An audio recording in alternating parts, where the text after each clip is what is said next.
Eu estava lavando a louça do almoço quando o celular tocou. Nome na tela: Camila, minha nora. Atendi no viva voz porque as mãos estavam cheias de espuma. A voz dela veio como um tapa. Seu filho foi embora para sempre. A casa, o carro, tudo agora é meu. Você vai ficar sem nada. Fiquei parada, com um pano de prato pingando na pia. A garganta fechou, mas não de medo, de esforço para não rir, porque Rafael estava sentado na minha frente, na mesa da cozinha, com a xícara de café suspensa no ar. Olhos arregalados, ouvindo cada palavra da própria mulher. Ele tinha me pedido isso 3 dias antes. Mãe, eu preciso saber quem ela realmente é. Finge que eu sumi. Vê como ela reage. Achei loucura, mas aceitei. E agora eu estava ouvindo. Camila continuou, a voz subindo de volume. Não adianta mais ligar para o Rafael. Ele bloqueou você. Ele disse que você sempre foi uma sogra controladora, que ele tá cansado de você meter o bedelho na vida dele. Senti o estômago gelar, não pela mentira, mas pela facilidade com que ela mentia. Rafael largou a xícara na mesa com um barulho seco, o rosto pálido, a mão tremendo. Camila não parou. A escritura da casa tá no meu nome agora. O carro também. E sabe o que é melhor? Ele concordou com tudo. Ele disse que você não merece nada. Eu queria falar, gritar, desmascarar ela ali mesmo. Mas segurei, porque tinha algo errado naquela voz. Ela não parecia feliz. Parecia apavorada. Eu mereço isso, Lúcia. Eu mereço tudo isso. Depois de tudo que eu passei, a frase ficou no ar, cortada, como se ela tivesse dito demais. Respirei fundo e respondi, com a voz mais calma que consegui. Tá bom, Camila. Se é isso que vocês decidiram, eu respeito. Silêncio do outro lado. Ela não esperava isso. Você não vai brigar? Pra quê? Se meu filho me abandonou, não tenho o que fazer. Boa sorte pra vocês. E desliguei. Rafael estava branco. Levantou da cadeira, passou a mão no rosto, foi até a janela. Ficou ali, de costas, os ombros tensos. Eu sequei as mãos devagar, guardei o pano, desliguei a torneira. O barulho da água sumindo deixou a cozinha em silêncio pesado. Lá fora, um carro buzinou. O vizinho gritou com o cachorro. A vida seguia. Mas ali dentro, tudo tinha mudado. Se você quer saber o que acontece quando a gente descobre quem as pessoas realmente são, se inscreve no canal e ativa o sininho. Porque essa história tá só começando. Sentei na cadeira em frente ao Rafael e esperei. Ele virou para mim, os olhos vermelhos. Mãe, eu casei com uma estranha. Eu sei, filho. Ela falou como se eu tivesse morrido, como se... A voz dele quebrou. Eu não abracei, não consolei. Não era hora de pensar, porque aquela frase dela tinha me cutucado. Eu mereço isso, depois de tudo que eu passei. Camila sempre evitou falar do passado. 3 anos de casamento e eu não conhecia um parente, um amigo de infância, uma foto antiga. Meus pais morreram, prefiro não falar disso. Rafael aceitou. Eu fingi aceitar. Mas eu trabalhei 30 anos no cartório de registro civil. 30 anos lidando com documentos, certidões, fraudes. E tem uma coisa que a gente aprende. Quem não tem passado está escondendo alguma coisa. Levantei, fui até o quarto, abri a gaveta da cômoda. Lá no fundo, guardado desde o chá de panela, tinha uma foto. Camila tinha esquecido ela aqui. Uma foto velha, desbotada. Uma menina loira, de vestido florido, segurando um cachorro. No verso escrito à mão, Camila, 9 anos, 1995. Mas a Camila que eu conhecia era morena. E nunca teve cachorro. Guardei a foto no bolso do avental. Rafael ainda estava na sala, a cabeça entre as mãos. Eu pousei a mão no ombro dele. Firme. A gente vai descobrir quem ela é. Ele me olhou, confuso. Mãe, do que você está falando? Daquela frase. Eu mereço isso. Ela não estava falando de você. Ela estava se justificando, para ela mesma. Peguei meu celular, abri o WhatsApp, procurei o contato da Sônia, minha ex-colega do cartório. Preciso de um favor, urgente. A resposta veio em segundos. Fala, Lu, tô aqui. Olhei para a foto no bolso, depois olhei para o meu filho destroçado. E foi aí que eu decidi, não importa quem ela fosse, eu ia descobrir. 3 anos atrás, Rafael chegou em casa com aquele sorriso de quem tá flutuando. Mãe, conheci alguém. Eu estava temperando frango pro almoço de domingo. Limpei as mãos no pano, virei para ele. Conta. O nome dela é Camila. Trabalha num café perto do escritório. Mãe, ela é diferente. Diferente era pouco. Quando ele trouxe ela aqui pela primeira vez, eu servi bolo de fubá e café. Sentamos na varanda. Camila era bonita, educada, sabia sorrir na hora certa. Mas tinha uma coisa. Ela era vazia, não no sentido de burra, no sentido de sem história. Eu perguntei de onde ela era. Interior de Goiás, cidade pequena. E sua família? O sorriso dela travou por meio segundo. Meus pais faleceram quando eu era adolescente. Não tenho irmãos. Prefiro não falar muito disso. Rafael pegou na mão dela, protetor. Mãe, respeita. Eu respeitei. Mas comecei a prestar atenção. Nas visitas seguintes, eu tentava puxar assunto. Infância, escola, amigos. Ela desviava com habilidade de política. Eu era quieta. Não lembro muito daquela época. Prefiro focar no presente. Um dia, perguntei se ela tinha fotos antigas. Perdi tudo num incêndio. Foi logo depois que meus pais morreram. A resposta veio rápida demais, ensaiada. Eu estava cortando cebola. Os olhos ardiam, mas não era só por causa disso. Rafael, apaixonado, engolia cada palavra. Eu engolia o incômodo. Porque no cartório a gente via muito isso. Gente que sumia do mapa. Gente que inventava vida nova. Sempre tinha um motivo.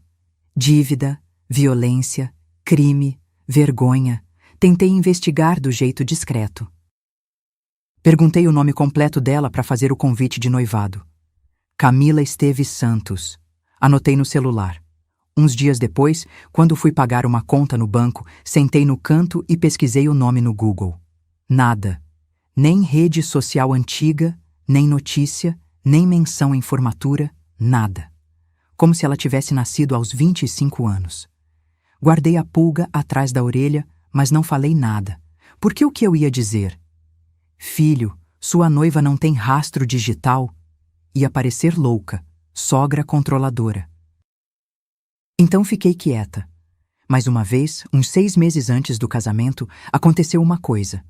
A gente estava aqui em casa, eu, Rafael e Camila. Almoço de sábado, eu tinha feito macarronada. O celular dela tocou. Ela olhou para a tela e o rosto dela mudou. Não foi só susto, foi terror puro. Ela levantou da mesa rápido, quase derrubando o copo. Com licença, foi pro quintal, atendeu de costas pra gente. Eu não consegui ouvir o que ela disse, mas vi o corpo dela, ombros curvados, mão tremendo. A outra mão no peito, como se tivesse faltando ar. Rafael nem percebeu. Tava vendo vídeo no celular. Quando ela voltou, os olhos estavam vermelhos. Tudo bem? Perguntei. Telemarketing chato. Ela forçou um sorriso. Gente insistente. Telemarketing não deixa ninguém daquele jeito. Mas eu não insisti. Naquela noite, quando eles foram embora, fiquei revirando as gavetas da sala, procurando a foto que Camila tinha deixado aqui no dia do chá de panela.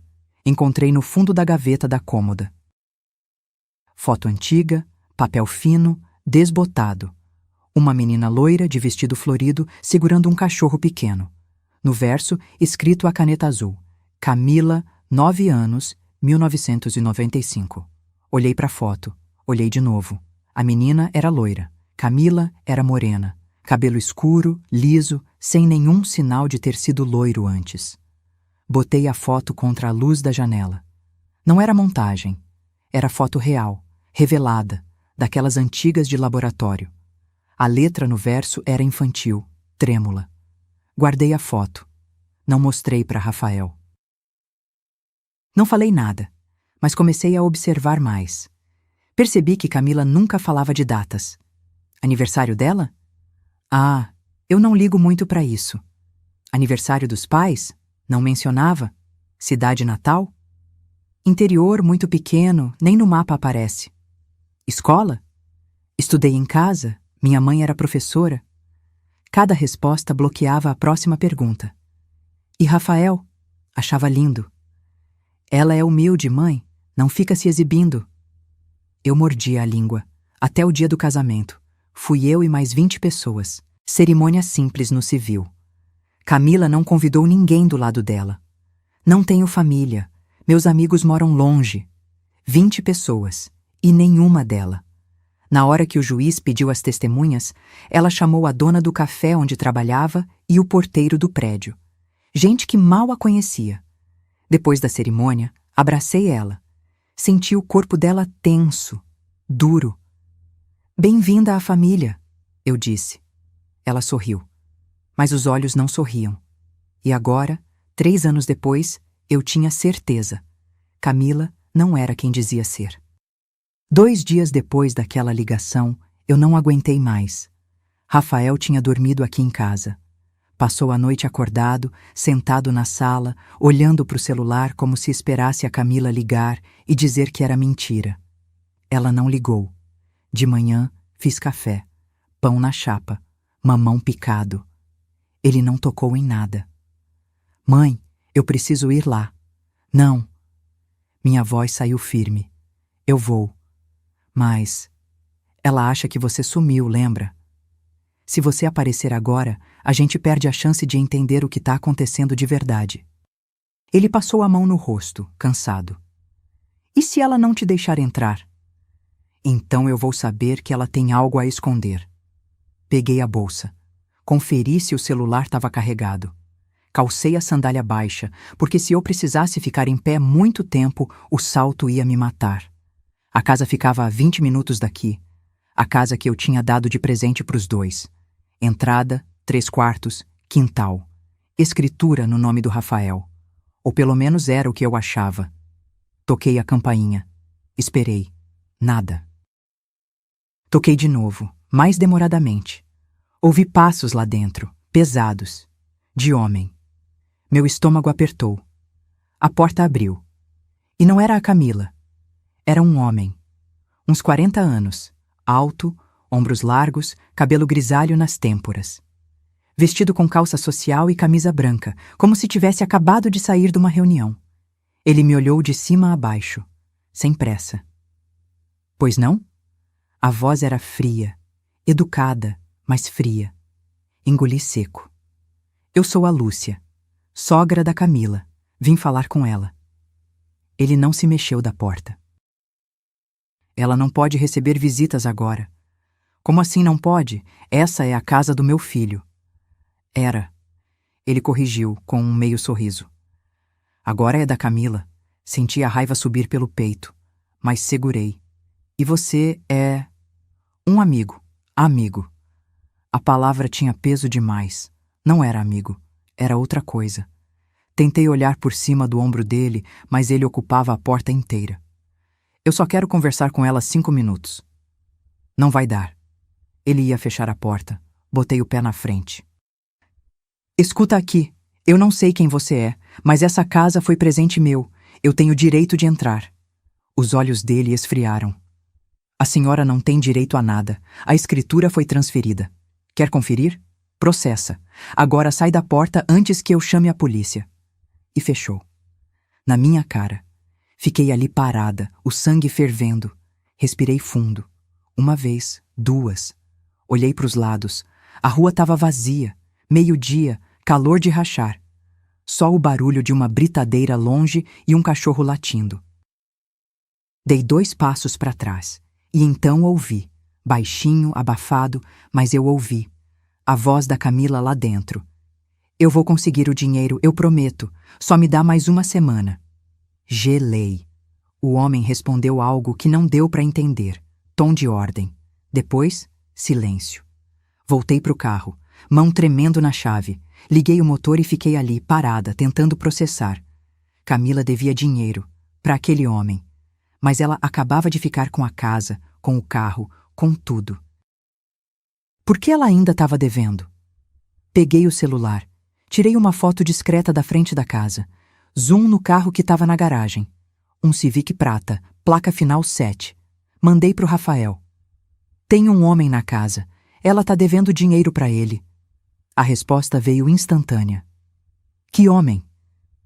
Não sei. Mas ele mandou em mim como se fosse dono do lugar. Mãe, sai daí. Já saí. Vou no cartório. Preciso checar uma coisa. Guardei o celular.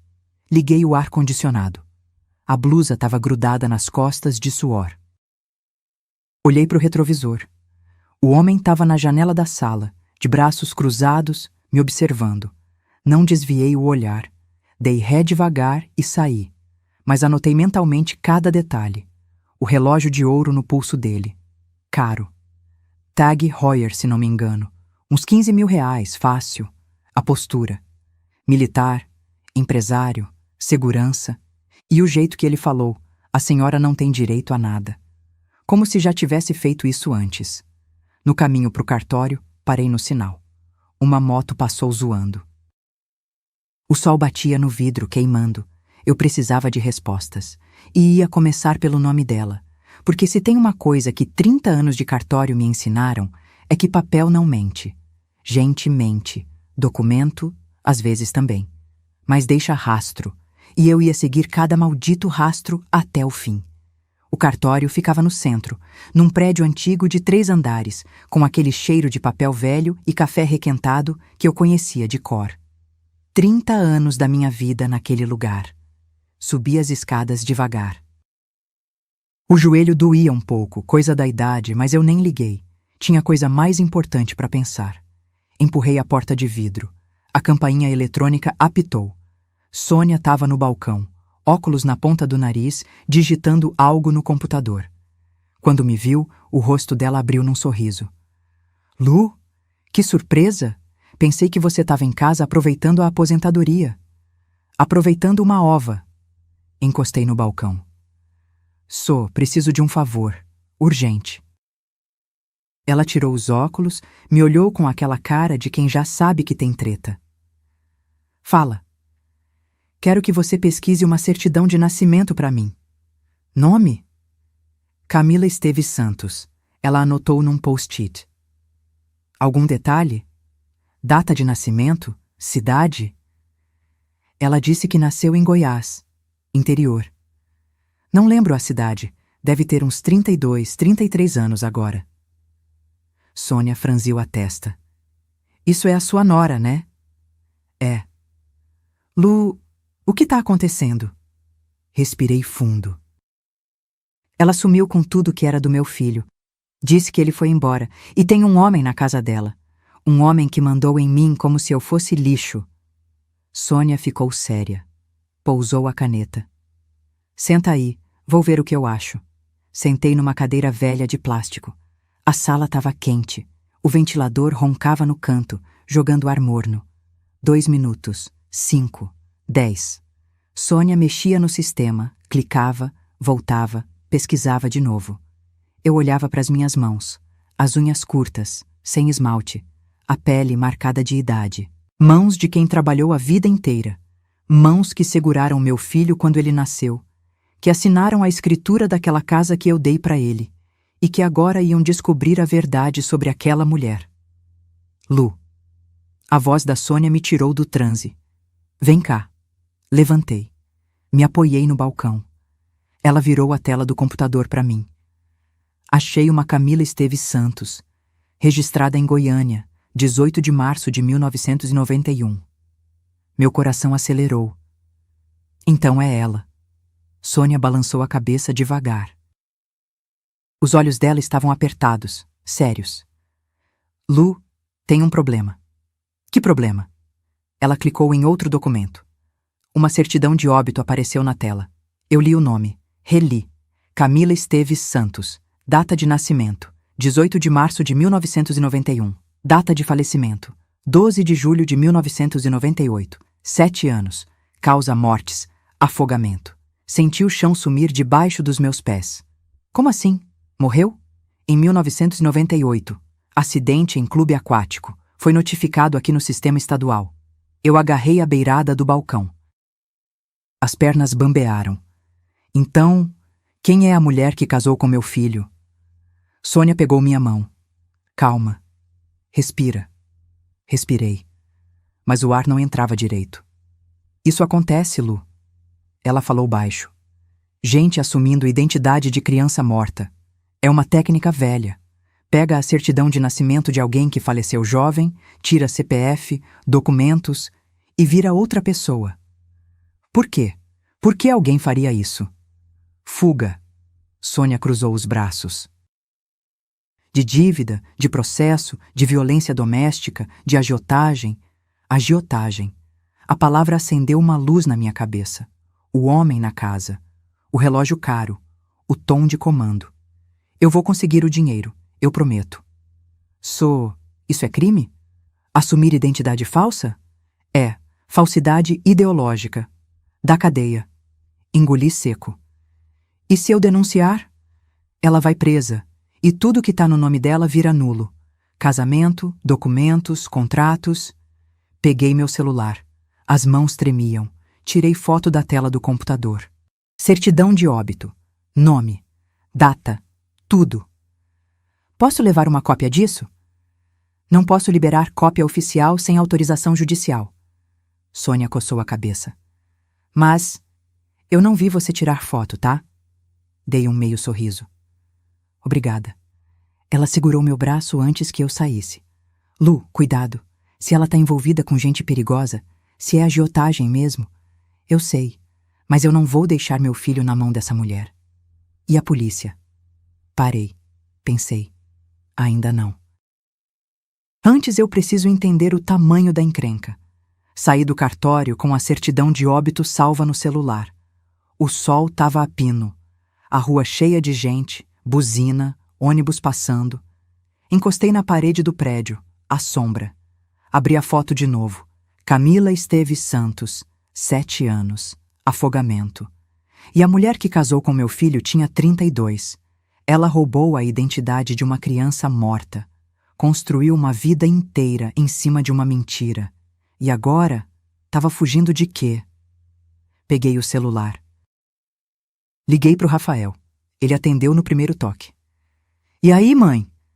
A voz dele estava rouca de cansaço. Fechei os olhos. Respirei. Filho, a Camila não existe.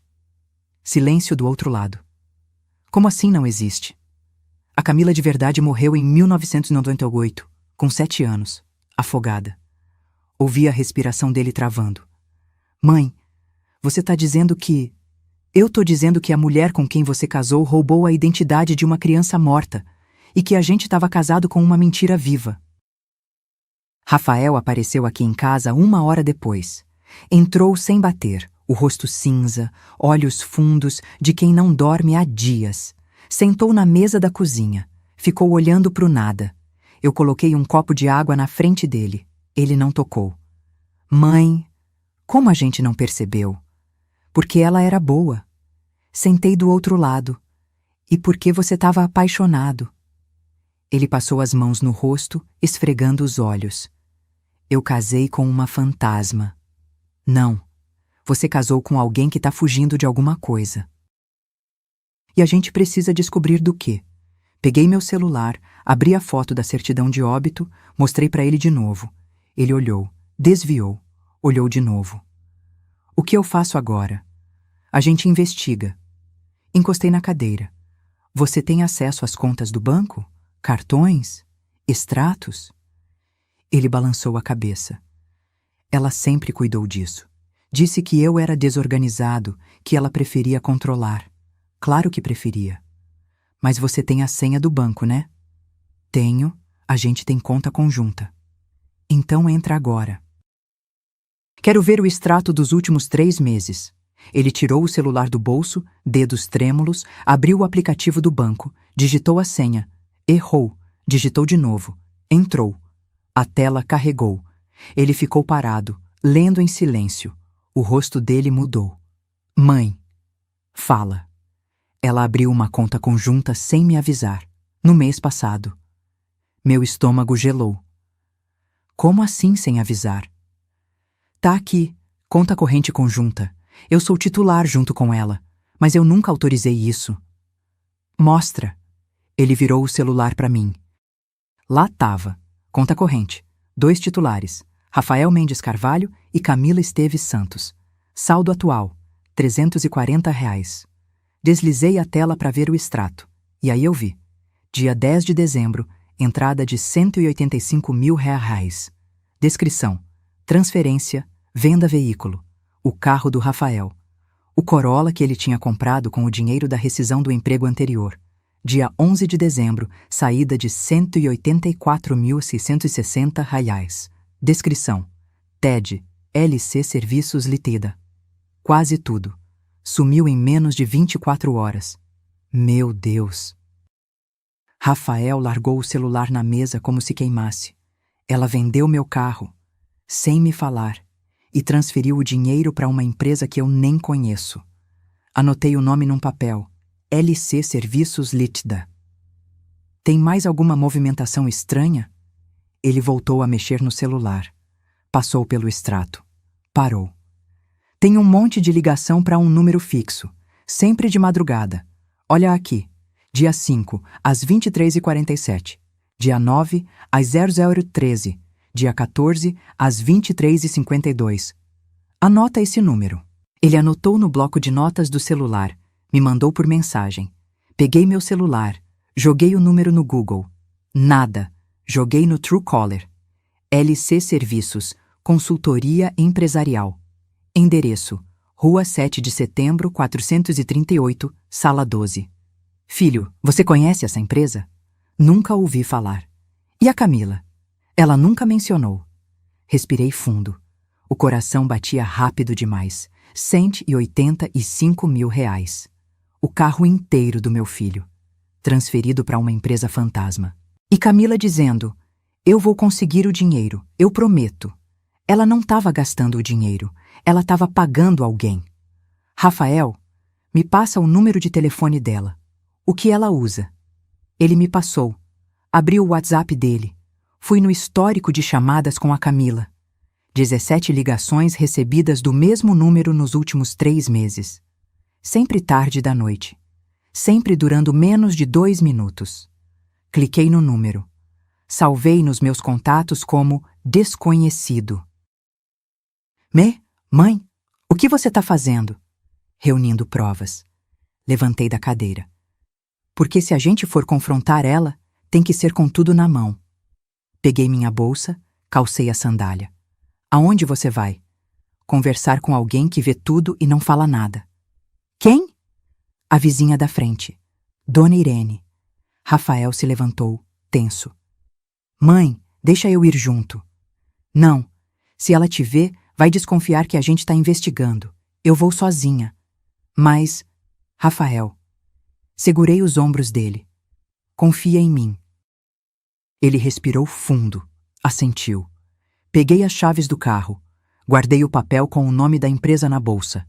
LC Serviços Ltda. R$ 185 mil. E um homem de relógio de ouro mandando na minha nora dentro da minha casa.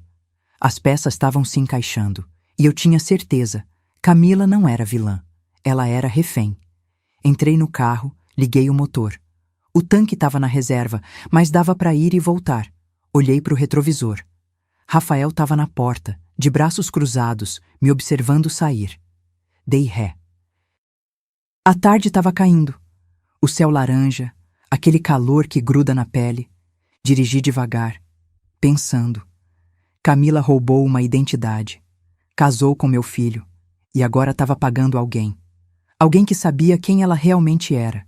E que estava cobrando caro pelo silêncio. Cheguei na rua da casa. Estacionei 3 casas antes. A casa do Rafael estava com as luzes apagadas. O Civic prata ainda estava na garagem. Atravessei a rua. Toquei a campainha da Dona Irene. Ela abriu a porta com a corrente ainda posta, desconfiada. Quando me viu, relaxou. Lúcia, que surpresa! Oi, dona Irene, posso entrar? Preciso conversar com a senhora. Ela tirou a corrente. Me deixou entrar. A sala cheirava a naftalina e bolo de milho. Sentamos no sofá de plástico. Dona Irene, a senhora conhece bem a Camila, né? Ela ajeitou os óculos, desconfiada. Conheço de vista. Por quê? Porque eu preciso saber. Respirei fundo. Quem mais frequenta aquela casa, além dela e do Rafael? E a resposta dela ia mudar tudo. Dona Irene me olhou por cima dos óculos, como se tivesse medindo se podia confiar em mim. Ela era daquelas vizinhas antigas, do tipo que fica na janela o dia inteiro. Vê tudo, mas só fala quando tem certeza. Lúcia, tá tudo bem com o Rafael? Não, não adiantava mentir. Ele tá passando por um problema sério com a Camila, e eu preciso saber o que a senhora viu. Ela suspirou. Levantou devagar, foi até a cozinha, voltou com 2 copos de suco de maracujá. Me entregou um. Sentou de novo.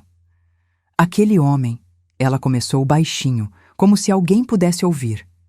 Ele vem aqui toda semana, sempre de carro, um Civic prata. Meu estômago apertou. Desde quando? Uns 2 meses, talvez 3.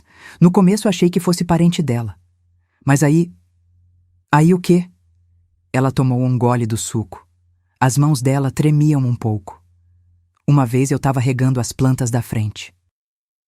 Eram umas 7 da noite. Ele estava lá conversando com ela na varanda. A voz dele estava alta, dava para ouvir. O que ele disse? Dona Irene abaixou mais a voz. Ele disse: "Você usou meu nome para isso, agora vai pagar. Cada centavo." Gelei. E ela chorava. Dizia que não tinha dinheiro, que precisava de mais tempo. Ele riu. Não foi uma risada boa, Lúcia. Foi uma risada de quem tá gostando de ver alguém sofrer. Fechei os olhos. Respirei fundo. E o Rafael? Ele estava lá? Não. Nesse dia, não. Acho que ele estava trabalhando. O homem só aparece quando o Rafael não tá. Claro, ele sabia exatamente quando atacar. Dona Irene, a senhora viu mais alguma coisa? Qualquer detalhe? Ela coçou a testa, pensando. Tem outra coisa, mas não sei se importa. Tudo importa. Uns 15 dias atrás, de madrugada, eu acordei com cheiro de fumaça. Fui até a janela e vi a Camila no quintal, queimando papel. Que tipo de papel? Não dava para ver direito, tava escuro. Mas era coisa de documento, sabe? Folha branca, tipo ofício. Ela botava um de cada vez no balde e esperava virar cinza. Meu coração acelerou. E onde ela jogou as cinzas? No canteiro do fundo, perto da mangueira. Levantei da cadeira. Dona Irene, a senhora pode me deixar dar uma olhada? No quintal dela? Mas como? Tá tudo fechado. Pelo muro dos fundos, dá para passar? Ela me olhou como se eu tivesse enlouquecido. Lúcia, você quer invadir a casa da sua nora? Não vou invadir. Só vou olhar o quintal. De fora. Ela balançou a cabeça, mas levantou. Vem. Mas se a polícia vier, eu não sei de nada. Saímos pela porta dos fundos. O quintal da dona Irene dava para o muro da casa do Rafael. O muro tinha 1,5 metros. Dava para ver o quintal do outro lado se eu subisse num banquinho. Espera aí. Dona Irene entrou, voltou com um banquinho de plástico. Subi, me apoiei no muro, olhei para o quintal da Camila. Tava vazio, sem luz, só o vulto das árvores no escuro. Mas dava para ver o canteiro e o balde de metal encostado na parede. Tem como eu entrar aí? Perguntei, baixinho. Lúcia, pelo amor de Deus. Só 2 minutos, eu juro. Ela bufou. O portãozinho dos fundos tá sempre aberto. A tranca tá quebrada faz tempo. Eu avisei a Camila, mas ela nunca arrumou. Desci do banquinho, rodeei a casa pela calçada. Cheguei no portãozinho de madeira que dava pro quintal. Empurrei. Abriu com um rangido baixo. Entrei. O coração batia tão forte que eu ouvia o pulso no ouvido. A casa estava escura, nenhuma luz acesa lá dentro. Fui até o canteiro, agachei. A terra estava fofa, cheirava a cinza. Tirei o celular do bolso, acendi a lanterna. Vasculhei com cuidado. Terra, folha seca, pedaço de raiz. E então vi um pedaço de papel, meio queimado, do tamanho de um cartão de visita. Peguei com cuidado. A beirada estava preta de fumaça, mas dava para ler parte do texto. Contrato de fiança, R$340 mil. LC Serviços lida, inadimplência. Minha mão tremeu. Contrato de fiança, R$340 mil. LC Serviços, a mesma empresa para quem ela tinha transferido o dinheiro do carro. Tirei foto do papel. Guardei no bolso do casaco. Levantei, ainda agachada. Olhei para casa. Tudo escuro. Silêncio. Mas então ouvi, voz abafada, vindo de dentro, a voz do homem. Não me interessa se você não tem. Arruma, eu te dei uma identidade. Você me deve. E a voz dela, chorosa, baixa. Eu já paguei quase 200 mil. Quanto mais você quer? Tudo. Você assinou como fiadora. O banco tá cobrando de mim. E eu vou cobrar de você. Senti o peito apertar. Camila tinha assinado como fiadora, com identidade falsa. E agora o homem, o dono da empresa fantasma, estava cobrando dela. Ela não tinha roubado por ganância. Ela estava sendo extorquida. Voltei pro portãozinho. Saí. Fechei devagar. Voltei para casa da dona Irene. Ela estava na porta dos fundos, nervosa. E aí, mostrei a foto do papel queimado. Ela assinou um contrato como fiadora, com identidade falsa. Agora o homem está extorquindo ela. Dona Irene colocou a mão no peito. Meu Deus! Coitada! Coitada nada. Guardei o celular. Ela roubou a identidade de uma criança morta, casou com meu filho mentindo, vendeu o carro dele sem avisar e agora está pagando o preço. Mas no fundo, uma parte de mim sentia pena, porque Camila não era um monstro. Era alguém desesperada que tinha feito escolhas erradas e agora estava presa. Mas isso não mudava o fato. Ela tinha destruído meu filho e eu ia fazer ela pagar. Despedi da dona Irene, voltei pro carro, sentei no banco, encostei a cabeça no volante. Respirei. Peguei o celular. Liguei pro Rafael. Mãe? Filho? Minha voz saiu cansada. A Camila tá sendo chantageada. Silêncio. Como assim? Ela assinou como fiadora com identidade falsa. E agora o dono da empresa quer o dinheiro de volta. R$340 mil. Cheguei em casa com as pernas pesadas, como se tivesse carregado tijolo o dia inteiro. Rafael estava sentado no sofá, o celular na mão, olhando para a tela sem ver nada. Quando entrei, ele levantou num pulo. Mãe, você demorou. Eu estava ficando louco aqui. Joguei a bolsa no sofá. Sentei. Tirei a sandália. O pé doía. Senta. Vou te contar tudo. Ele sentou na beirada da poltrona, tenso, os joelhos pulando de nervoso. Peguei o celular. Mostrei a foto do papel queimado. A Camila assinou um contrato de fiança, R$340 mil, usando a identidade falsa. O cara que tá lá na casa é o dono da empresa. Ele desviou o dinheiro e agora tá cobrando dela. Rafael passou a mão no cabelo, puxando com força. Isso não faz sentido. Por que ela assinaria uma coisa dessas? Porque ela estava desesperada, sem identidade limpa, sem crédito, sem saída. Mas ela podia ter me contado. A gente podia ter resolvido isso juntos. Olhei para o meu filho. Aquele menino que eu criei sozinha, que eu ensinei a ser honesto, trabalhador, decente, e que agora estava descobrindo que o amor da vida dele era uma mentira. Rafael, ela não te contou porque ela sabia que ia te perder. Ele abaixou a cabeça. O silêncio pesou na sala. Peguei meu celular de novo. Eu vou confrontar ela. Mãe, não. Sim, agora, enquanto aquele homem não tá lá. Como você sabe que ele não tá? porque o carro dele não estava na garagem. E se ele mora ali, ele não vai deixar o Civic na rua de noite. Rafael levantou. Então eu vou junto. Não, você vai ficar escondido, ouvindo. De novo? De novo, porque se ela te vê, ela vai se fechar. Mas se for só eu, ela pode confessar. Ele odiou a ideia. Vi no rosto dele, mas concordou. Pegamos o carro. 20 minutos de silêncio pesado. Só o barulho do motor e o rádio baixinho tocando uma música que eu nem prestava atenção. Chegamos na rua.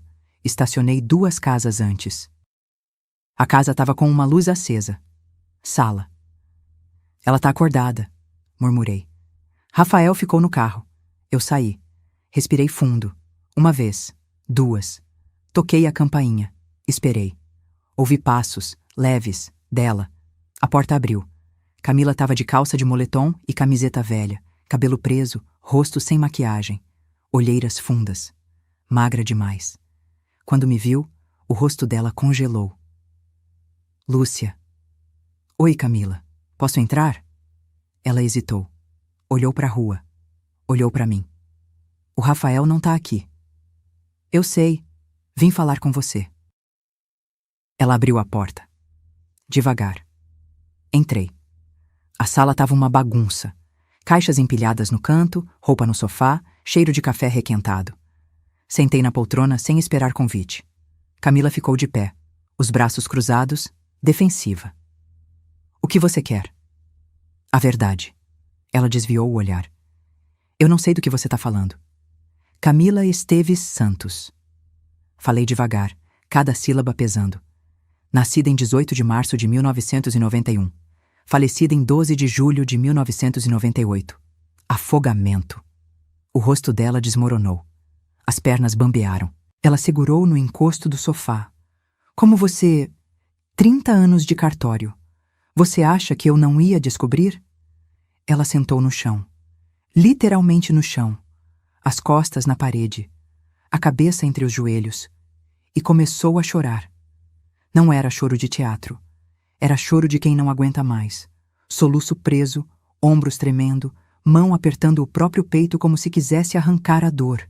Esperei, porque às vezes a melhor coisa que a gente pode fazer é calar e deixar o outro quebrar. Depois de uns 2 minutos, ela levantou o rosto. Olhos vermelhos, inchados. Meu nome é Ana Paula. A voz saiu rouca. Ana Paula Ferreira da Silva. Anotei mentalmente. Continua. Ela enxugou o rosto com a manga da camiseta. Eu tinha 24 anos. Trabalhava como garçonete num boteco em Aparecida de Goiânia. Mal dava pro aluguel. Eu era casada com um homem violento. Parei de respirar por 1 segundo. Ele te batia? Pior, ele me endividou. Fez empréstimo no meu nome, no nome da minha mãe, de todo mundo. Somava mais de 80 mil reais. Quando eu pedi divórcio, ele sumiu. E eu fiquei com a dívida. Ela respirou fundo, tremendo. Eu não conseguia mais trabalhar. Meu CPF estava sujo. Banco me perseguia. A agiota ligava de madrugada. Eu estava afundada. E aí? Aí eu conheci o Luciano. O nome caiu como pedra. Luciano Costa? Ela assentiu. Ele tinha uma empresa. LC Serviços. Dizia que fazia consultoria. Me ofereceu uma saída. Disse, eu te dou uma identidade limpa. Você assina como fiadora de um empréstimo meu. Depois de 6 meses, eu te libero. Você fica com CPF novo, recomeça a vida. E você acreditou. Ela deu um sorriso amargo. Eu estava desesperada. Aceitei. Ele te deu a identidade da Camila? Sim. Certidão de nascimento original. Ele disse que comprou de alguém do cartório. Tirei CPF, RG, tudo. Virei outra pessoa. Senti o estômago revirar. E o empréstimo? 340 mil reais. Eu assinei. Luciano prometeu que ia pagar. 2 meses depois, ele sumiu com o dinheiro. O banco começou a me cobrar. Eu entrei em pânico. Fugi. Vim pra cá. Mudei de cidade. Arrumei emprego no café. E conheci o Rafael. A voz dela quebrou de novo. Eu me apaixonei por ele, de verdade. Eu jurei para mim mesma que ia contar. Mas quanto mais o tempo passava, mais difícil ficava. E o Luciano te achou. 3 meses atrás. Ligou no meu celular. Disse que sabia onde eu morava, com quem eu estava casada, tudo. Disse que se eu não pagasse os 340 mil, ele ia na polícia. Eu ia presa por fraude, estelionato, falsidade ideológica. Ela levantou, andou até a janela, ficou olhando para a rua. Eu vendi tudo o que eu podia. Joias que o Rafael me deu, roupa, eletrônico. Juntei 20 mil. Dei para ele. Ele riu na minha cara. Disse que queria tudo. E o carro do Rafael? Eu vendi sem ele saber. Transferi o dinheiro, 185 mil. Luciano pegou e disse que ainda faltava mais 150. Ela virou para mim, o rosto molhado de lágrima. Eu não sabia o que fazer. Então eu liguei para o Rafael e fingi que ele tinha ido embora. Pensei que se eu ficasse com a casa, eu conseguia vender e pagar o resto. Você ia roubar a casa do meu filho. Eu ia salvar a minha vida. A voz dela saiu dura. Você não entende. Se eu for presa, eu perco tudo. E o Rafael também, porque ele é casado comigo. Com uma identidade falsa. O casamento é nulo. Silêncio. Pesado. Verdadeiro. Respirei fundo. Rafael tá ouvindo tudo. Ela gelou. O quê? Apontei para a janela. Ele tá no carro, fone de ouvido, ligado comigo pelo WhatsApp. O rosto dela ficou branco. Lúcia. Não. A porta da frente abriu. Rafael entrou. E o olhar entre eles partiu meu coração no meio. Rafael parou no meio da sala. Camila estava congelada, o rosto destruído, os olhos transbordando. Ele olhou para ela como quem olha para um acidente de carro. Quer desviar, mas não consegue. Rafael, a voz dela saiu num fio. Eu posso explicar? Você acabou de explicar. Ele cortou, seco. Eu ouvi tudo. Ela deu um passo na direção dele. Ele recuou. Não. Não chega perto de mim. Rafael, eu te amo. Você não me ama. A voz dele subiu. Você me usou, desde o começo. Tudo foi mentira. Seu nome, sua vida, sua família. Tudo. Não foi mentira o que eu senti. Ela chorava, a voz engasgada. Eu me apaixonei por você de verdade. Eu juro. Para de jurar. Ele passou a mão no rosto, cansado. Você não tem mais direito de jurar nada. Camila desabou no sofá, soluçando, as mãos no rosto. Eu fiquei ali, de pé, observando os dois. Parte de mim queria abraçar meu filho. Outra parte sentia pena daquela mulher quebrada no sofá, porque ela tinha feito escolhas erradas, mas ela também era vítima de um ex-marido violento, de um golpista, de um sistema que não dá segunda chance para quem afunda. Respirei fundo. Rafael, vai lá fora. Eu preciso conversar com ela. Ele me olhou como se eu tivesse enlouquecido. Mãe, confia em mim. Ele hesitou, mas saiu. Bateu a porta com força. Fiquei sozinha com Camila. Ela ainda chorava, mas mais baixo agora. Um choro cansado, de quem já não tem mais lágrima. Sentei no sofá ao lado dela. Não muito perto, mas perto o suficiente. Camila, ou Ana Paula, sei lá quem você é. Ela enxugou o rosto, olhou para mim. O que você quer de mim? A verdade completa, sem mentira, sem enrolação. Cruzei os braços. Quanto você ainda deve pro Luciano? Ela engoliu seco.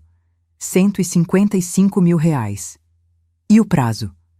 Ele me deu até o dia 30, daqui a 2 semanas. E se você não pagar? Ela abaixou a cabeça. Ele vai na polícia.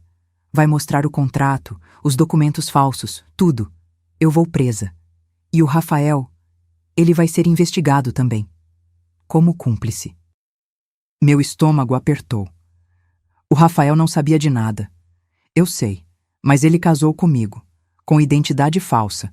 A justiça pode entender como cumplicidade. Mesmo que ele prove que foi enganado, vai sujar o nome dele, a carreira dele, tudo. Fechei os olhos, respirei, pensei. Abri os olhos de novo. Eu vou te fazer uma proposta. Ela me olhou desconfiada. Que proposta? Eu te ajudo a se livrar do Luciano.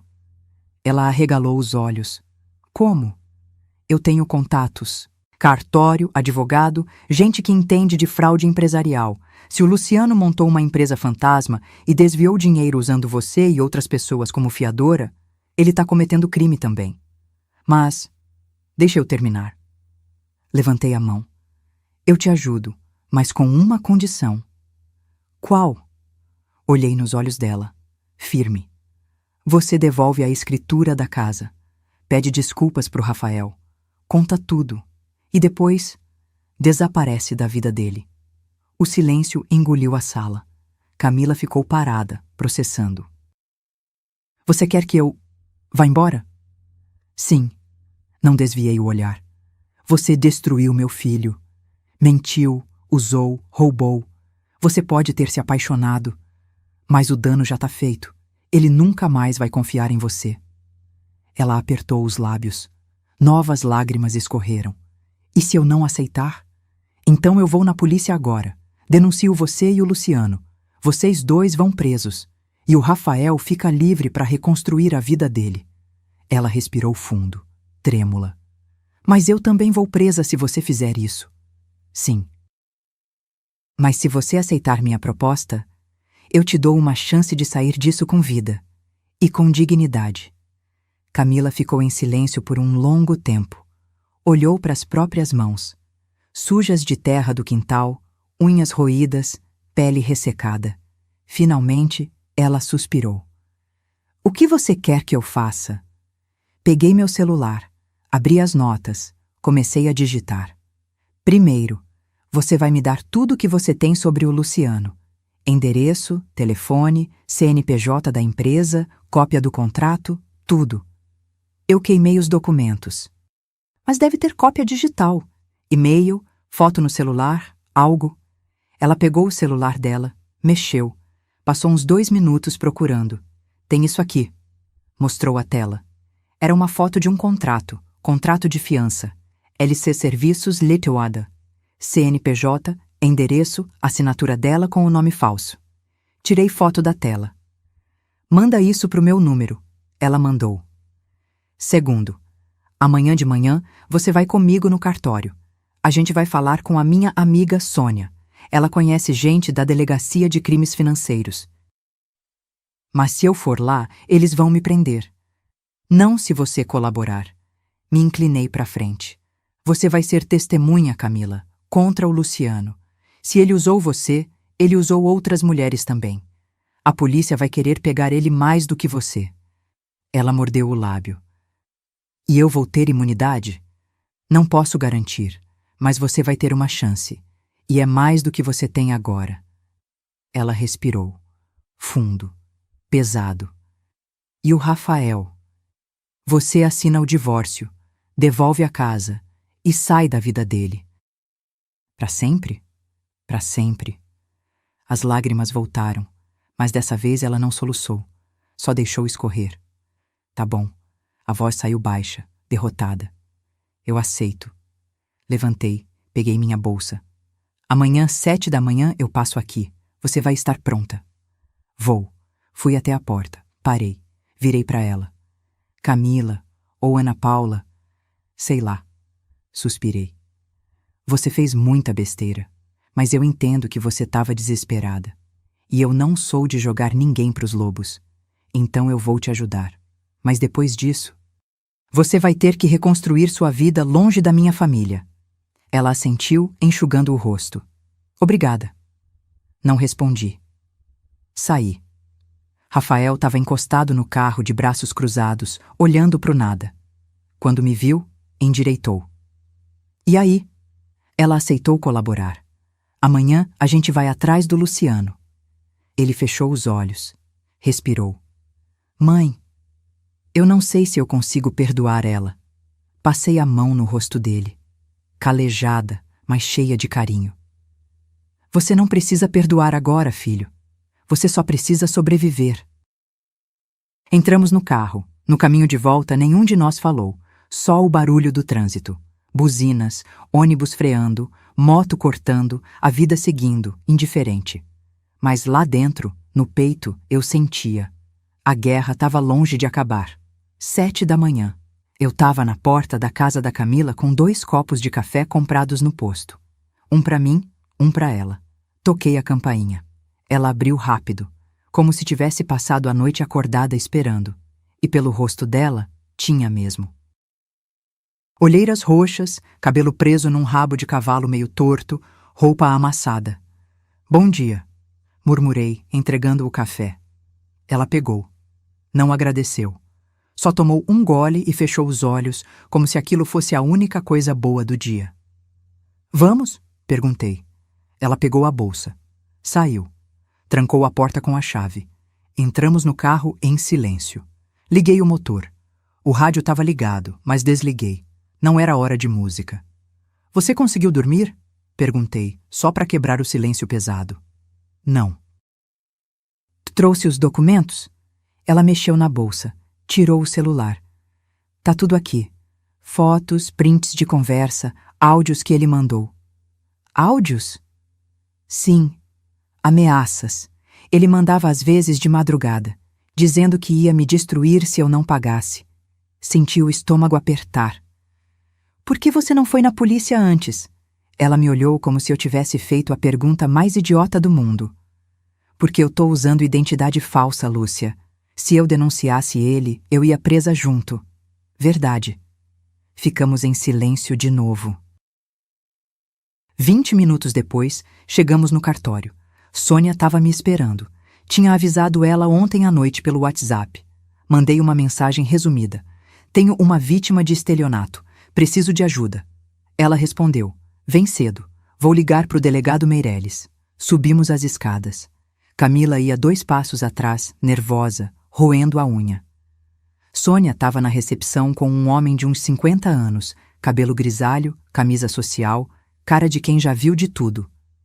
Lúcia. Sônia me abraçou. Esse é o delegado Meireles. Crimes financeiros. Ele estendeu a mão. Apertei. Firme. Prazer. Lúcia Carvalho. Sônia me contou um pouco. Ele olhou para Camila. Você é a vítima? Camila hesitou. Olhou para mim. Fiz que sim com a cabeça. Sou, ela respondeu, baixinho. Entramos numa salinha nos fundos. Mesa de madeira velha, 2 cadeiras de plástico, ventilador barulhento no canto. Sentamos. O delegado tirou um bloquinho, uma caneta. Conta do começo. Camila respirou fundo e contou. Tudo. O ex-marido, as dívidas, o desespero, o Luciano oferecendo a saída, a identidade falsa, o contrato de fiança, o sumiço dele com o dinheiro, a extorsão. O delegado anotava tudo sem interromper. Quando ela terminou, ele parou. Olhou para ela. Você sabe que usar identidade falsa é crime, né? Ela abaixou a cabeça. Sei. Mas se você colaborar... Ele se inclinou para frente. A gente pode falar com o Ministério Público, pedir imunidade em troca de testemunho. Ela levantou o rosto, os olhos brilhando. De verdade? Não vou prometer nada, mas é possível. Ele bateu na mesa com a caneta. Agora mostra tudo o que você tem. Camila pegou o celular. Abriu a galeria. Começou a mostrar fotos do contrato, prints de conversas no WhatsApp, áudios. O delegado ouvia cada áudio com atenção. Na maioria, a voz do Luciano era clara, firme, ameaçadora. Você tem até sexta, senão eu vou na polícia. Eu sei onde você mora. Eu sei com quem você casou. Tá achando que eu sou trouxa? Cada dia de atraso, mais 10 mil. É juros, querida. O delegado parou num áudio. Espera. Repete esse. Camila voltou. A voz do Luciano. Você não é a primeira que tentou me enrolar. A última tá pagando até hoje. Ela sabe que eu não brinco.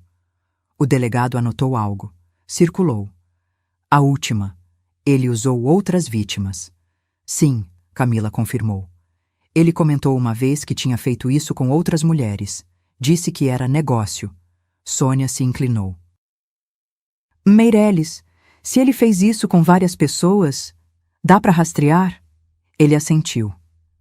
Se eu tiver o CNPJ da empresa, consigo puxar os contratos registrados, ver quantas fiadorias ele abriu, quantos empréstimos e com quais instituições financeiras.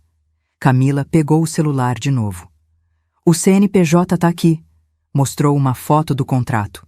Ele anotou o número. Deixa comigo. Vou pedir um levantamento. Daqui a umas horas eu tenho resposta.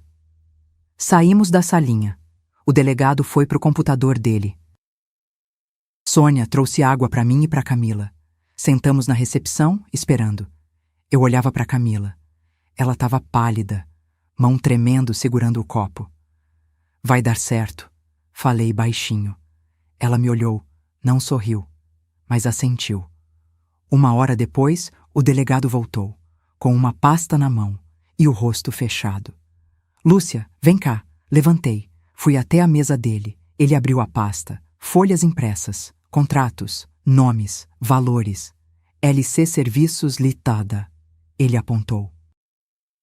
Nos últimos 8 anos, abriu 12 contratos de fiança com 12 mulheres diferentes. Total desviado, R$ 2.100.000. Senti o chão sumir. 12? 12. Todas com perfil parecido. Mulheres endividadas, CPF sujo, sem histórico de crédito. Ele oferecia identidade nova e usava elas como fiadora. Pegava o dinheiro e sumia. Depois, voltava para extorquir. E a polícia não sabia disso? Não, porque as vítimas nunca denunciaram. Elas tinham medo.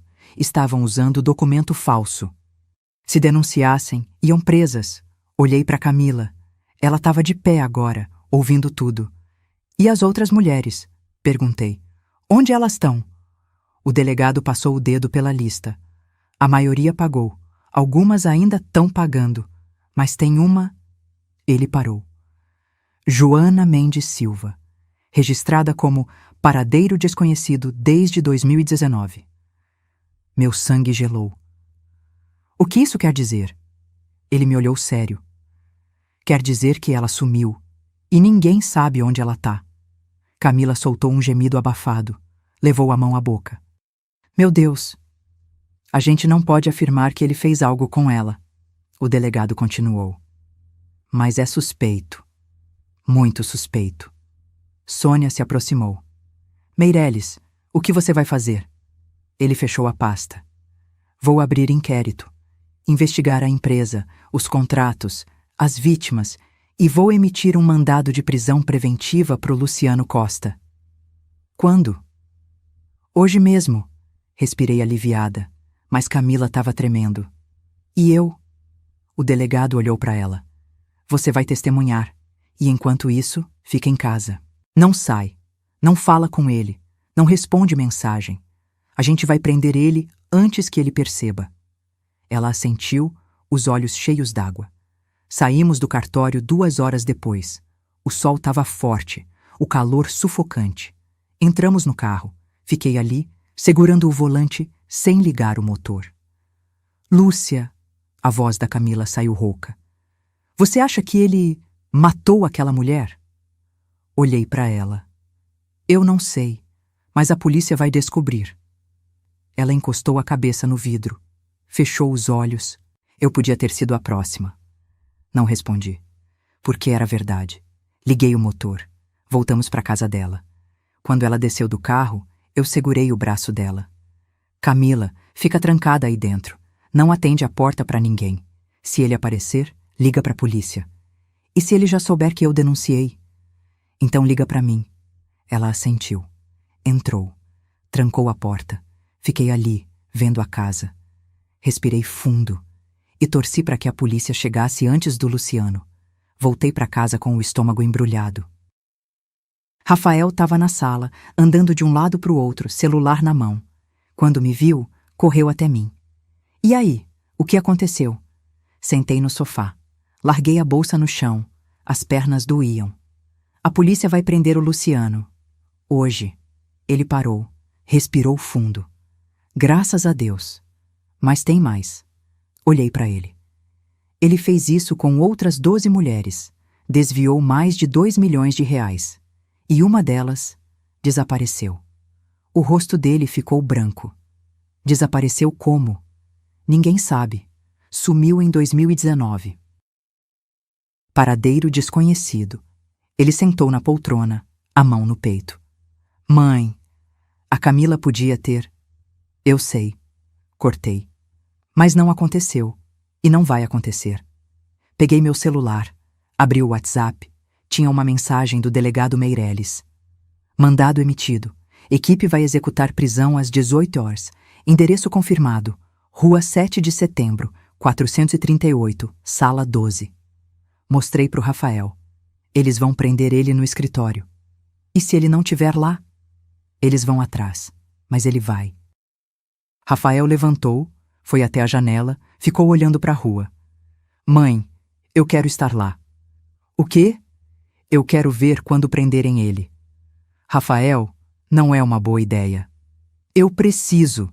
Ele virou para mim, os olhos vermelhos. Esse filho da puta destruiu minha vida. Quero ver a cara dele quando levarem ele preso. Entendi. Não era sobre vingança, era sobre fechar o círculo. Tá bom, mas a gente fica de longe, sem interferir. Ele concordou. Às 5:30 da tarde, a gente saiu.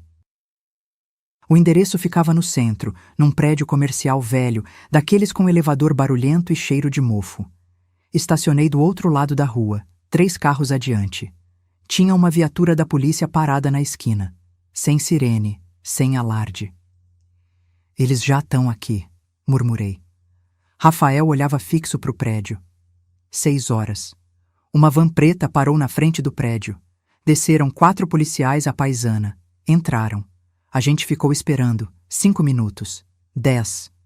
Meu coração batia forte. Suor escorrendo nas costas, mesmo com o ar ligado. Rafael roía a unha, os olhos fixos na porta. Então aconteceu. A porta do prédio se abriu. Luciano saiu. Sozinho. De terno cinza, pasta na mão, tranquilo, como se fosse só mais um dia. Ele nem chegou a dar 3 passos. Os policiais saíram de trás dele, 2 de cada lado. Luciano Costa, você tá preso. Ele congelou, virou devagar. E pela primeira vez eu vi o rosto dele de perto. 40 e poucos anos, cabelo bem cortado, barba feita. Bonito, no estilo executivo confiável. O tipo de cara que você confiaria num banco, mas os olhos eram frios, vazios. Preso por quê? Ele perguntou calmo demais. Estelionato, formação de quadrilha, extorsão. O policial mostrou o mandado. Vira de costas, mãos para trás. Luciano hesitou. Por um segundo eu achei que ele ia correr, mas ele não correu. Virou. Colocou as mãos para trás. O policial algemou ele. E então, antes de entrarem na viatura, Luciano olhou para cima. Pro prédio. Pras janelas. Como se procurasse alguém. Rafael apertou o banco do carro. Ele sabe. Sabe o quê? Que alguém denunciou ele. Tá procurando. Eu não tinha pensado nisso. Mas fazia sentido. Luciano entrou na viatura. A porta fechou. E eles foram embora. Rafael soltou o ar que estava segurando. Acabou. Ainda não. Peguei o celular. Ele vai ser interrogado, mas ainda tem audiência, processo, tudo. E a Camila? Ela vai ter que testemunhar, mas com sorte, sai como vítima colaboradora. Liguei o carro, voltamos para casa. No caminho, Rafael ficou quieto, olhando pela janela. Mãe, fala. Você acha que ele fez alguma coisa com aquela mulher? A Joana? Parei no sinal. Olhei para ele. Eu não sei, filho, mas agora a polícia vai investigar. E se ele fez, vai pagar. O sinal abriu. Segui. Chegamos em casa às 7:30. Eu fiz macarrão. Simples. Alho, óleo, parmesão. Rafael comeu pouco. Eu também. A gente estava cansado. Mas era um cansaço diferente. Era o cansaço de quem lutou e ganhou. Depois do jantar, eu fui pro quarto. Sentei na beirada da cama. Peguei o celular.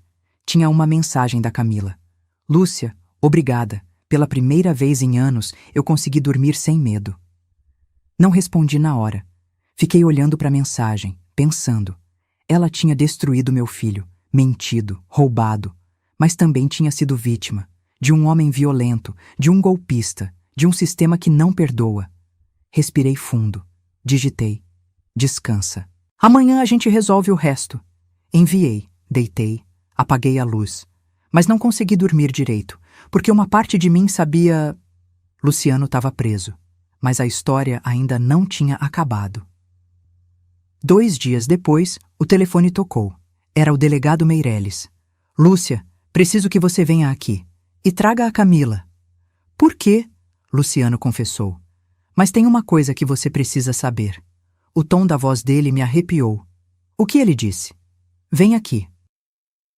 Não dá para falar por telefone. Desliguei. Liguei para Camila. A polícia quer a gente lá. Agora. Por quê? Não sei, mas acho que é sobre a Joana. Silêncio. Lúcia, eu tô com medo. Eu também, mas a gente vai.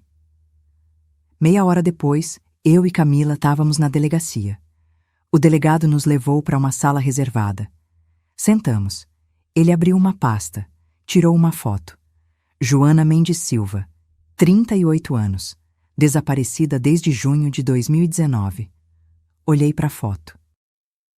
Uma mulher morena, cabelo curto, sorriso triste. Luciano confessou o que aconteceu com ela. O delegado continuou.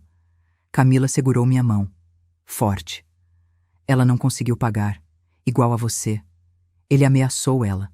Ela ameaçou ir na polícia. E ele... O delegado parou. Respirou. Ele pagou alguém para assustar ela. Mas a coisa saiu do controle. Ela foi espancada, ficou com medo e fugiu. Mudou de cidade, de nome, sumiu. Então, ela tá viva? Camila perguntou, a voz tremendo. Tá. A gente localizou ela ontem, em Curitiba, trabalhando como faxineira, morando sozinha, com medo de voltar. Camila desabou, chorou, aliviada. Eu também senti o peito aliviar. Ela vai testemunhar? Perguntei. Sim. E com o depoimento dela, mais o seu, mais as provas documentais? Luciano vai pegar no mínimo 15 anos. Levantei. Respirei fundo. Obrigada, delegado. Ele assentiu. Saímos. Camila ainda chorava. Mas agora era choro de alívio. Lúcia, eu podia ter sido ela. Mas não foi. Segurei o ombro dela. Você teve coragem de denunciar. E por isso, você tá viva. Ela me abraçou. Não retribui na hora, mas depois de uns segundos, abracei de volta, porque no fim, a gente era 2 mulheres que tinham sobrevivido. Cada uma do seu jeito. E às vezes, sobreviver já é vitória. Uma semana depois, o telefone tocou de novo. Era o delegado Meireles. Lúcia, o processo tá andando rápido. Luciano vai a júri popular dentro de 3 meses. Mas antes disso, tem a audiência de instrução. Vocês vão ter que depor. Quando? Semana que vem, quinta-feira, 10 da manhã, você e a Camila. A gente vai estar lá. Desliguei. Rafael estava na sala, trabalhando no notebook. Desde a prisão do Luciano, ele tinha voltado a morar comigo. Temporariamente, ele disse, mas eu sabia que ele ainda não estava pronto para voltar para aquela casa. Era a polícia?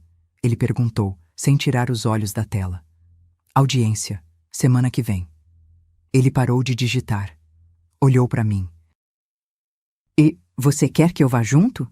Não precisa. Vai ser eu e a Camila. Mãe... Ele fechou o notebook. Eu não sei se eu consigo ver ela de novo. Sentei do lado dele. Você não precisa ver.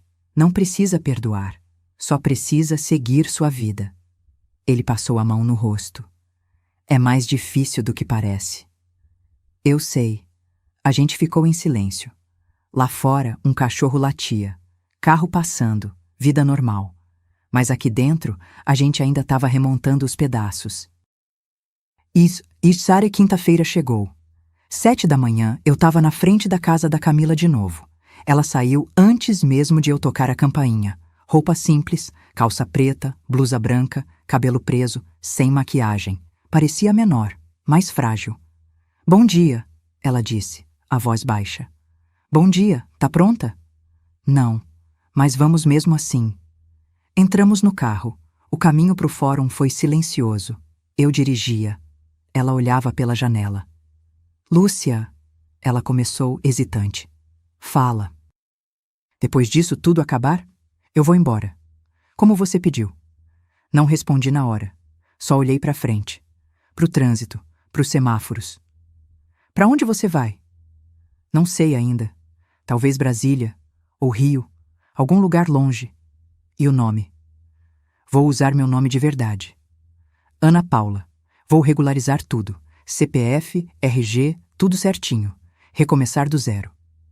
Vai ser difícil. Eu sei. Ela olhou para mim. Mas pelo menos vou ser eu, de verdade, sem mentira. Assenti. A gente chegou no fórum às 9h30. Um prédio cinza, velho, cheio de gente. Advogados de terno. Gente chorando no corredor, seguranças entediados. Subimos pro segundo andar. Sala 4. Sentamos no banco de madeira dura, esperando. O delegado Meirelles apareceu, de terno azul marinho, pasta na mão. Vocês duas vão depor separadamente. Primeiro a Camila, depois você, Lúcia. E o Luciano?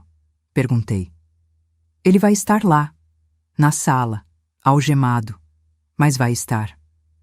Camila ficou pálida. Eu vou ter que olhar para ele? Vai. Mas ele não pode te tocar, não pode falar com você, nada. Só olhar.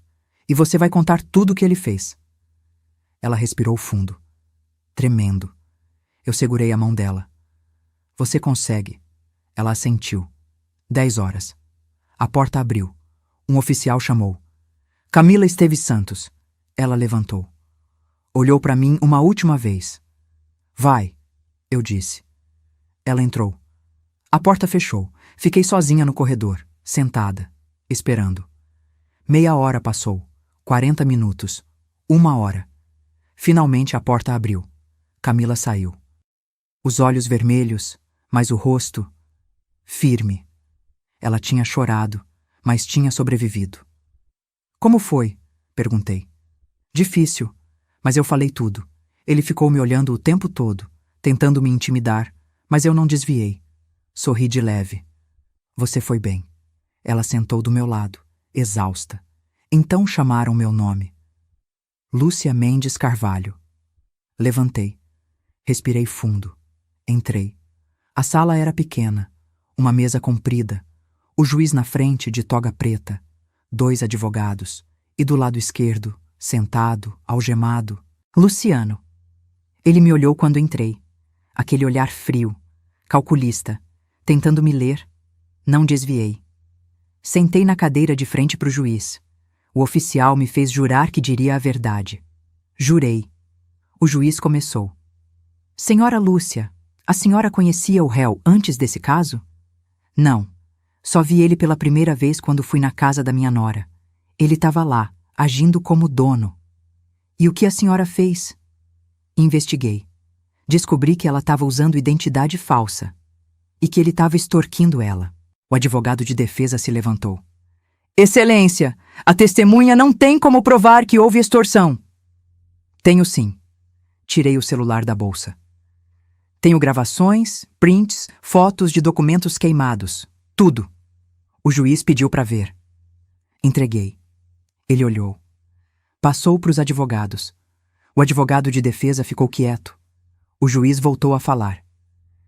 E a senhora acredita que a nora da senhora foi vítima? Olhei para o Luciano.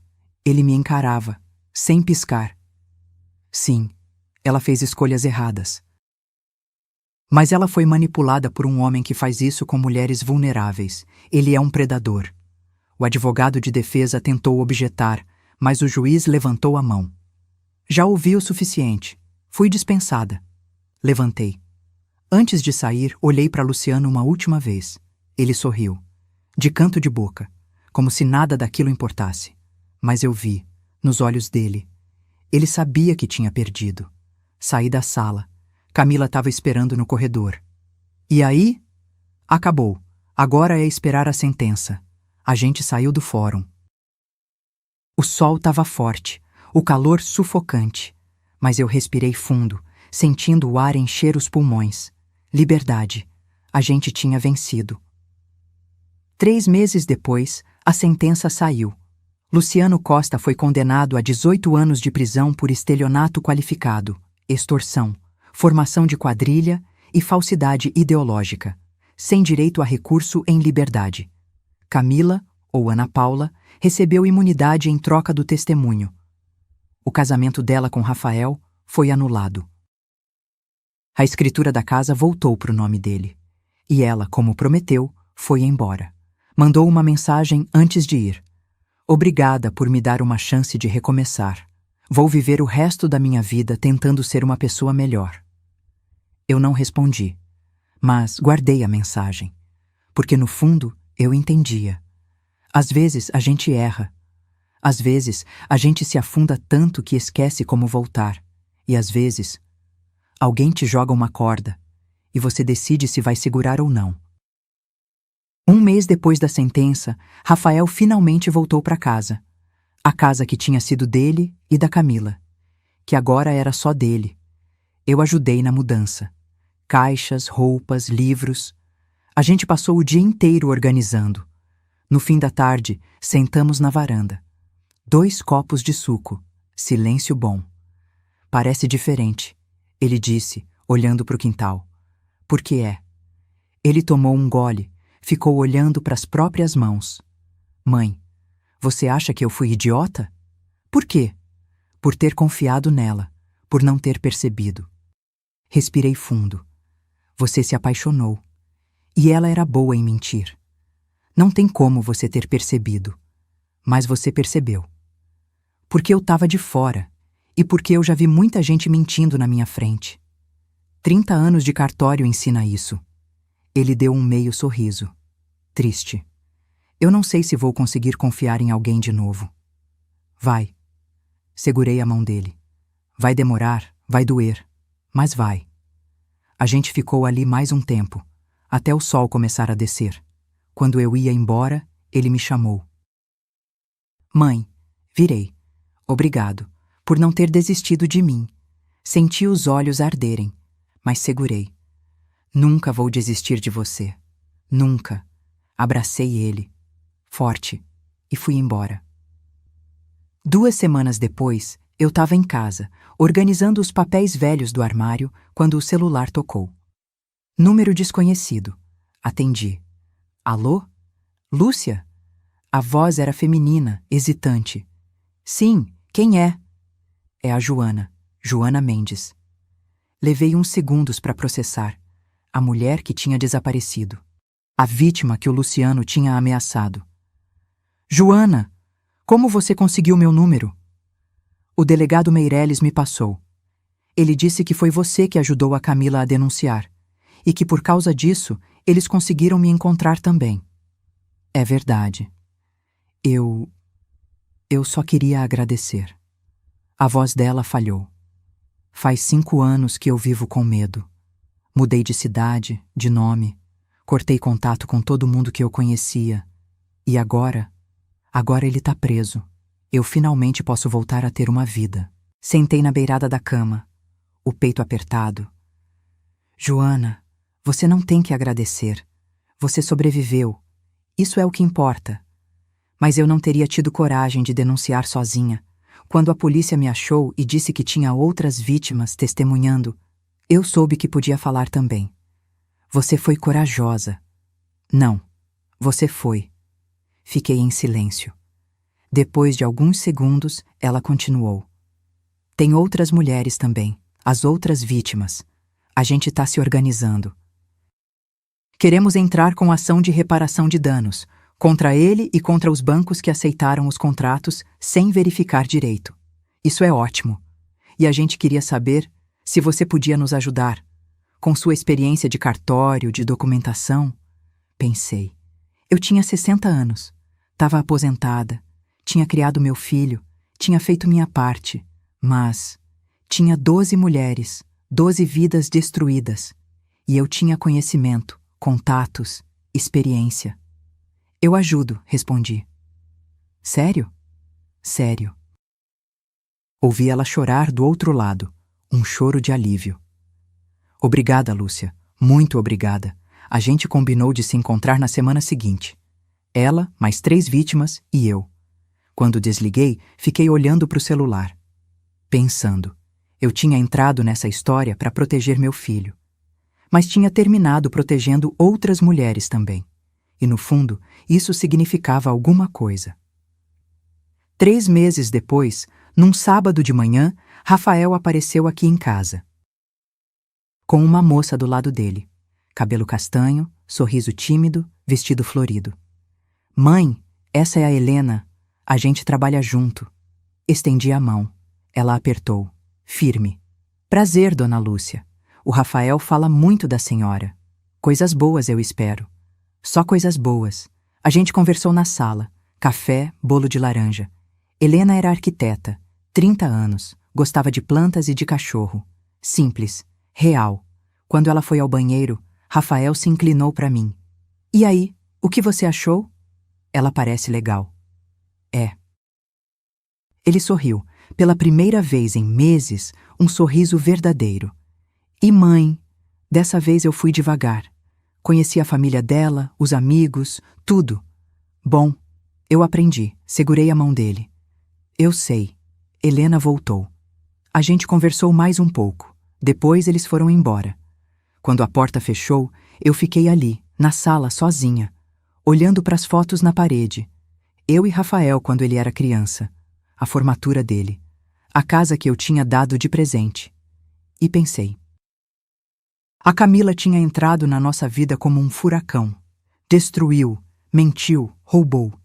Mas também, ela me ensinou que nem tudo é preto e branco. Que gente boa pode fazer escolhas ruins. Que vítima e vilão às vezes são a mesma pessoa. E que proteger quem a gente ama não é só abraçar. Às vezes é investigar, questionar, confrontar e aceitar a verdade. Mesmo quando dói. Naquela noite, antes de dormir, eu peguei o celular. Tinha uma mensagem antiga, da Camila. De meses atrás. Obrigada por me dar uma chance de recomeçar. Rolei para baixo.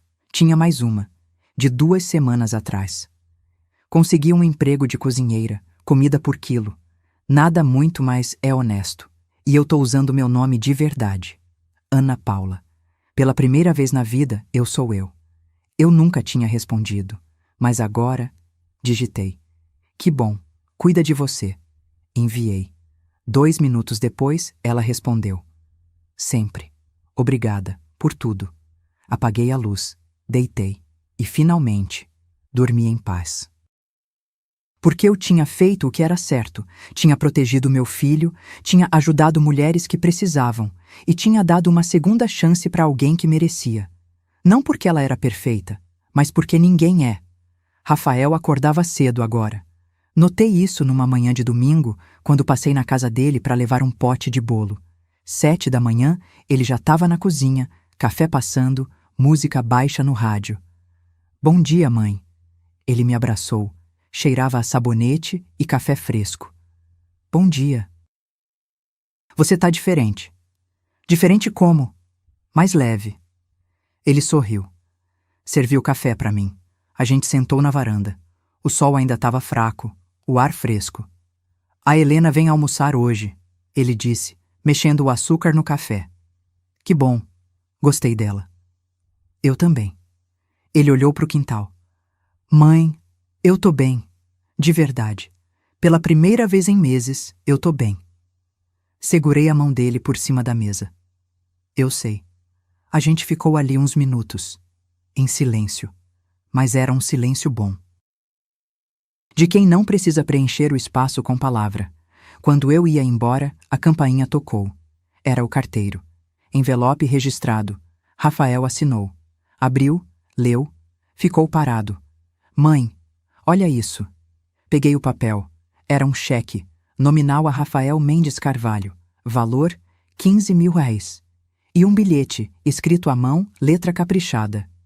Rafael, sei que não tenho direito de pedir perdão, e não vou pedir, mas quero pagar minha dívida, com você, com sua mãe, com a vida. Esse é o primeiro pagamento. Vou levar anos, mas vou devolver cada centavo do que tirei de você. Não precisa me responder. Não precisa me perdoar. Só queria que você soubesse que eu tô tentando ser melhor. Ana Paula. Rafael ficou olhando para o cheque, sem expressão. O que você vai fazer?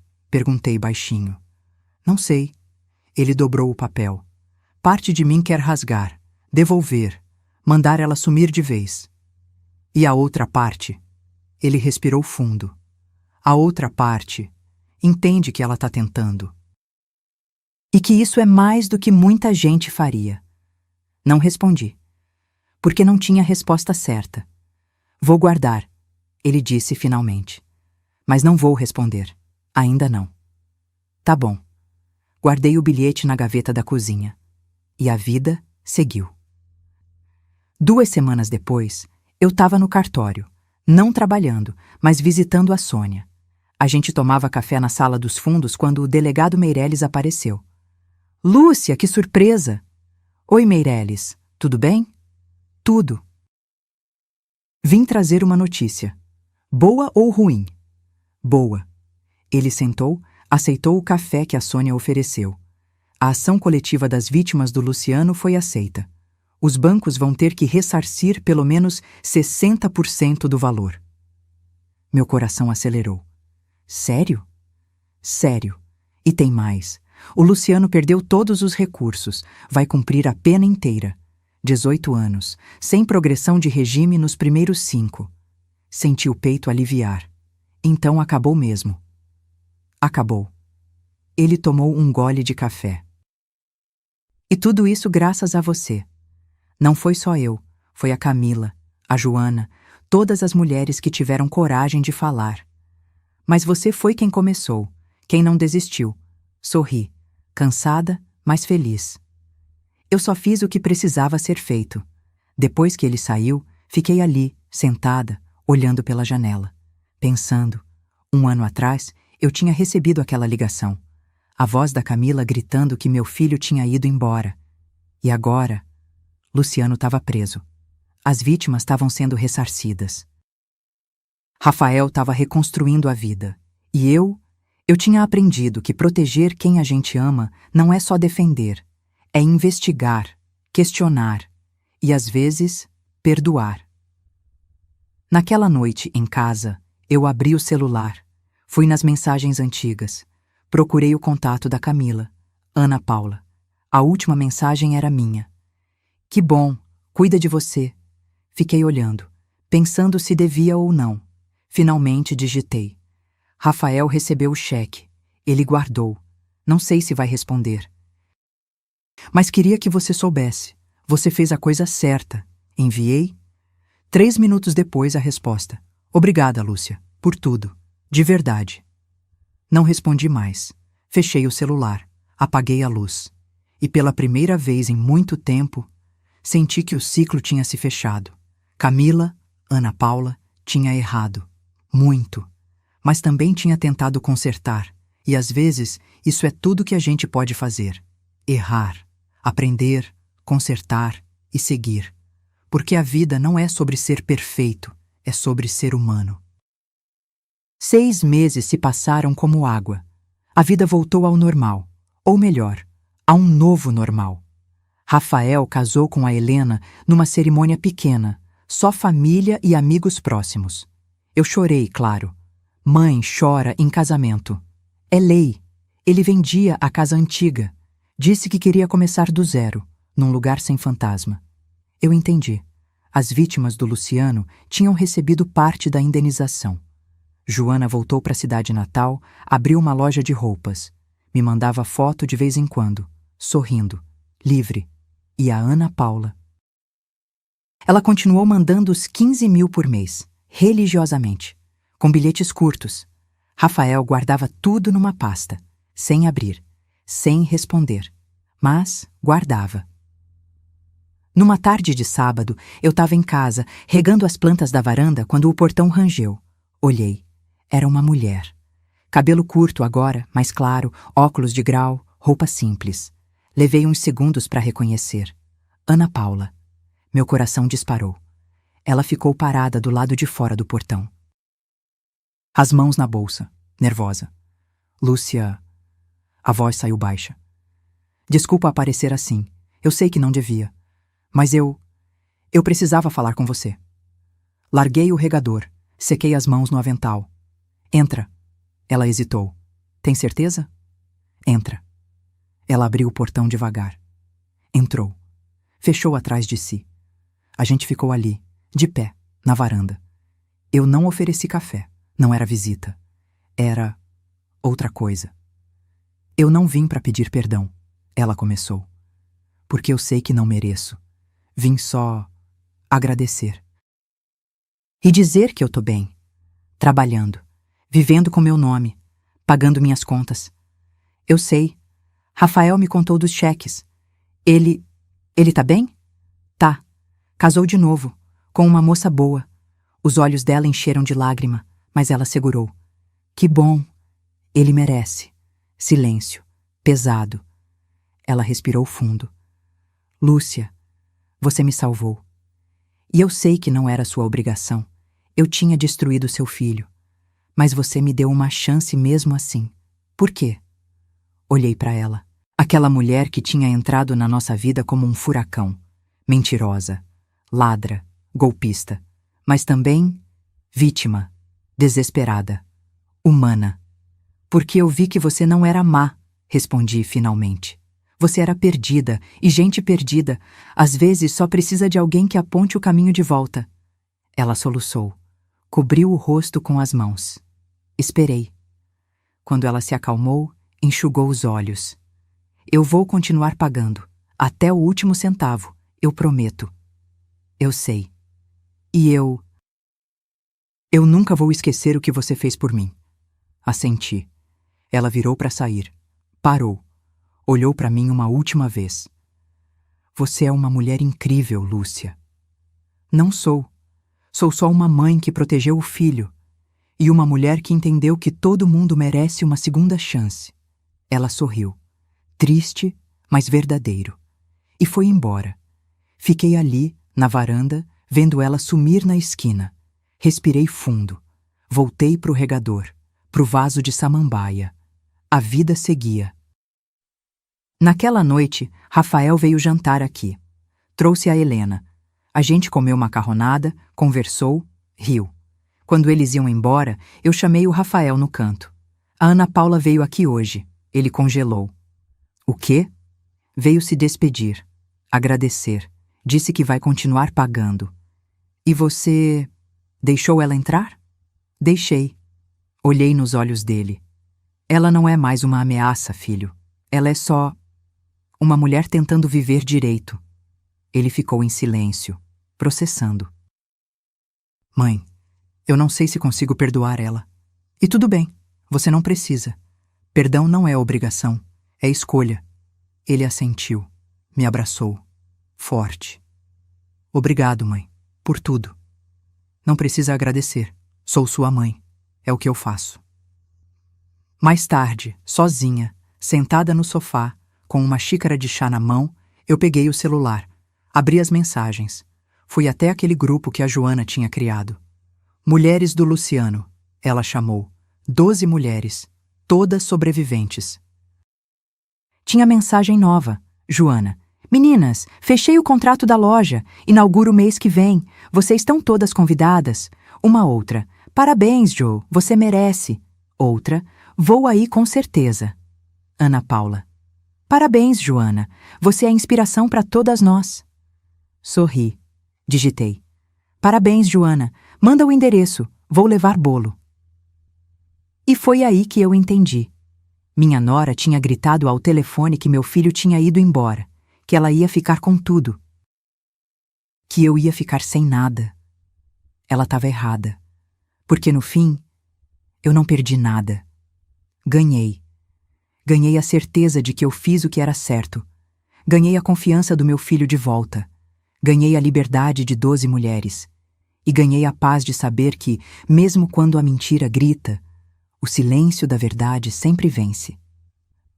Hoje, quando olho para trás, eu vejo tudo diferente.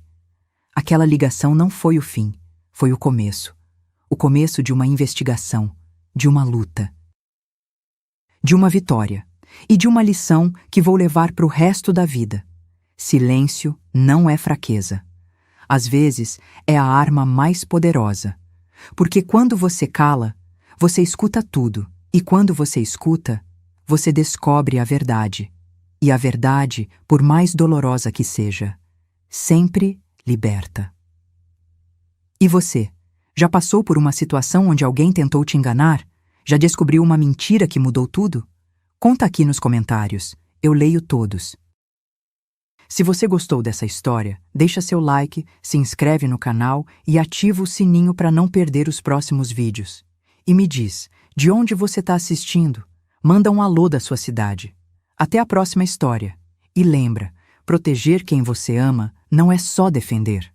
Às vezes, é ter coragem de descobrir a verdade. Um beijo no coração e força sempre.